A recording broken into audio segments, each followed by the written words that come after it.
Lorsqu'on traverse une épreuve en couple, que ce soit un deuil un des deux conjoints qui doit faire le deuil d'un parent, d'un proche, ou que ce soit un deuil qu'on a à vivre ensemble parce qu'on perd un enfant, qu'on perd un très très bon ami, peu importe, ça peut être aussi si c'est une infidélité, si c'est une blessure, si c'est un départ, si c'est, enfin bref, toutes ces épreuves qu'on doit passer en couple.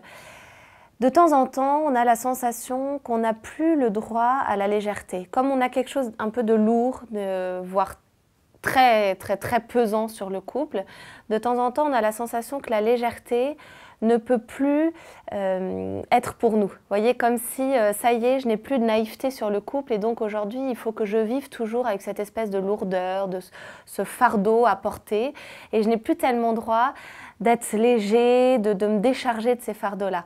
Parfois, on est même dans quelque chose où finalement, en montrant qu'il y a quelque chose qui est pesant, en montrant qu'on peut être un peu triste, qu'on est très sérieux, c'est comme si on gardait la mémoire, dans le cas d'un deuil, de la personne qui est partie, qui est décédée. Vous voyez, quelque chose comme une mission à garder cette espèce de lourdeur pour se souvenir de cette épreuve.